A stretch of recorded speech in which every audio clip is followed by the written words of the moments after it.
the smile that changed everything. The morning sun cast long shadows across the marble floors of the Henderson mansion, its golden light filtering through crystal chandeliers that had remained untouched by laughter for months. In the grand foyer, Sarah Martinez pushed her cleaning cart quietly across the polished stone, her rubber-soled shoes making barely a whisper of sound. She had learned, over her 6 months working in this house, that silence was golden here. Charles Henderson was one of the wealthiest men in the state, his technology empire spanning 3 continents. But for all his success, his 40-room mansion felt more like a museum than a home. The walls were lined with expensive artwork, the rooms filled with antique furniture that no one ever used. Everything was perfect, pristine, and profoundly sad. Sarah had taken the cleaning job after her mechanic work slowed down during the summer months. She needed the steady income, and the Henderson estate paid well for discretion and excellence. What she hadn't expected was to become invested in the quiet tragedy that played out in these halls every day. Emma Henderson was 12 years old, with long dark hair and her father's intelligent green eyes. But unlike other children her age, Emma hadn't smiled in 8 months. Not since the car accident that took her mother's life and left Emma with a slight limp that made her self-conscious and withdrawn. She spent her days in her room or the library, surrounded by books but isolated from the world. Charles had tried everything. He'd hired the best therapists, brought in renowned child psychologists, even arranged for famous entertainers to perform private shows in their living room. Nothing worked. Emma remained polite but distant, present but not really there. The light had gone out of her eyes, and with it, the joy had drained from the entire house. On this particular morning, Sarah was dusting the family portraits in the main hallway when she heard Charles on the phone in his study. His voice carried through the slightly open door, heavy with desperation and exhaustion. "I don't know what else to do," he was saying to someone. "She's wasting away before my eyes. The doctors say she's physically fine, but she won't engage with anything or anyone. I feel like I'm losing her too." Sarah paused in her work, her heart aching for both father and daughter. She'd grown up in a house where money was scarce but love was abundant. Her own father had worked 2 jobs to support their family, but he'd always made time for silly jokes and impromptu dance parties in their tiny kitchen. She couldn't imagine growing up in a place so grand yet so empty of warmth. Later that morning, as Sarah was cleaning the library, she found Emma curled up in the window seat with a book about marine biology. The girl looked impossibly small against the enormous window, her dark hair falling like a curtain around her pale face. "Good morning, Emma," Sarah said softly, as she always did. Emma glanced up briefly and nodded, then returned to her book. It was the same interaction they'd had dozens of times before. Polite but distant. But today something made Sarah pause. Maybe it was the morning light highlighting how thin Emma had become, or the way the girl's shoulders curved inward as if she was trying to disappear. Whatever it was, Sarah found herself setting down her cleaning supplies and approaching the window seat. "What are you reading about?" she asked gently. Emma looked surprised by the question. Adults in this house rarely asked her about anything that wasn't related to her health or her studies. "Dolphins," Emma said quietly. "They're really smart. Some scientists think they might even have their own language." Sarah sat down carefully on the edge of the window seat, maintaining a respectful distance. "My grandmother used to tell me that dolphins were magical creatures. She said they could sense when someone needed a friend."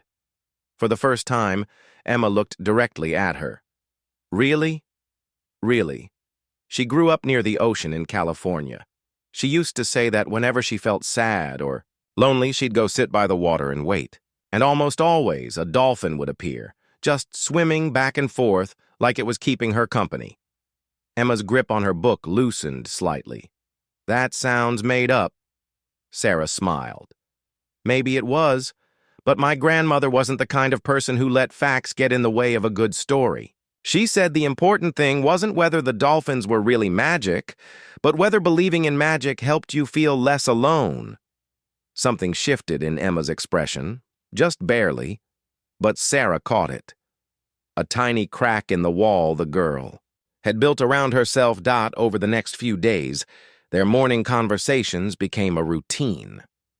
Sarah would clean the library while Emma read, and they would talk about books, about Sarah's grandmother, about anything except the sadness that hung over the house like a heavy blanket. Sarah learned that Emma missed her mother most at night, when the house was quiet and she could hear her father pacing in his study. She learned that Emma felt guilty about the accident, even though it wasn't her fault. Most importantly, she learned that Emma was desperate to feel normal again, but didn't know how. One morning, Sarah arrived at work to find the house buzzing with unusual energy. Servants whispered in corners, and there seemed to be more activity than usual. When she reached the library, she found Emma in her usual spot, but the girl looked more alert than she had in weeks. "Something's happening," Emma said without preamble. Before Sarah could ask what she meant, Charles Henderson appeared in the doorway. He looked haggard, his usually perfect suit wrinkled, his silver hair disheveled. Behind him stood his assistant and what appeared to be a small group of reporters. "I've made a decision," Charles announced to the room, though his eyes were fixed on his daughter. "I'm going to make a public promise. Anyone who can make Emma smile, really smile, will receive $5 million in my daughter's hand in marriage when she comes of age." Emma's face went white. Sarah felt her stomach drop. "Mr. Henderson," she started to say, but he held up a hand. "I know how it sounds," he continued, his voice growing stronger. "But I'm desperate. I've tried everything else. Maybe if I make it a challenge, if I offer enough incentive, someone will find a way to bring my daughter back to me." The reporters scribbled frantically. Emma slid deeper into the window seat, her book forgotten. "Daddy, please," Emma whispered. But Charles was already turning away, his assistant ushering the reporters out to prepare for the announcement. When the room emptied, Sarah found herself alone with Emma, who had begun to cry quietly.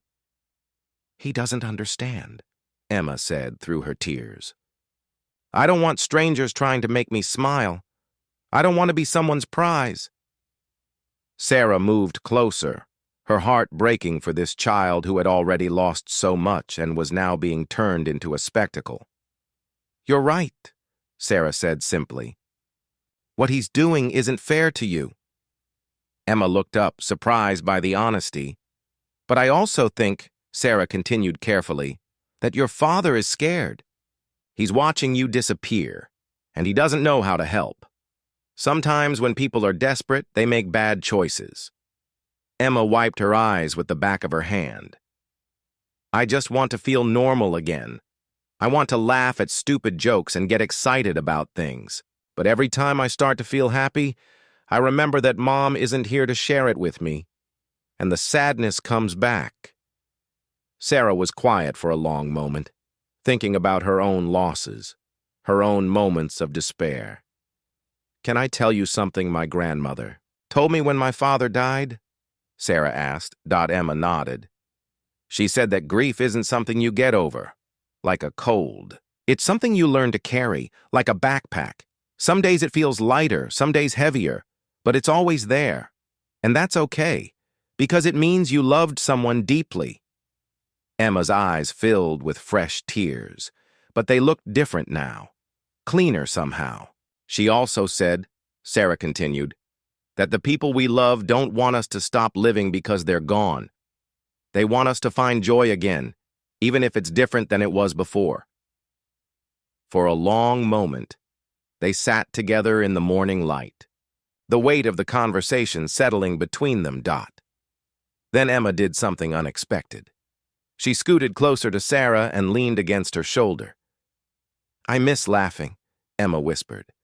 "What used to make you laugh?" Sarah asked gently. Emma thought for a moment. "Mom used to do this silly dance when she was cooking. She'd pretend she was conducting an orchestra, but instead of instruments, she was conducting the pots and pans. Sarah could picture it perfectly, a woman in a kitchen, lost in the joy of an ordinary moment. "Show me," Sarah said impulsively. Emma looked at her. "What?" "Show me the dance. I bet I could learn it." Emma hesitated, then slowly stood up. She lifted her arms and began to move them in flowing gestures, her face concentrating on the memory. It was beautiful and awkward and heartbreaking all at once. Sarah stood up too and attempted to copy the movements, deliberately making them more exaggerated and clumsy than necessary. Soon Emma was giggling as Sarah pretended to conduct an imaginary salt shaker with great dramatic flair. The giggle grew into a laugh, and the laugh grew into something bright and genuine and wonderful. From the doorway came a sharp intake of breath. Charles. Henderson stood frozen, his eyes wide with wonder as he watched his daughter laugh for the first time in 8 months. Behind him, drawn by the sound, stood several household staff members, all of them smiling. But Charles wasn't looking at Sarah with gratitude or calculation. He was simply watching his daughter come alive again, tears streaming down his face. Emma noticed her father's eye,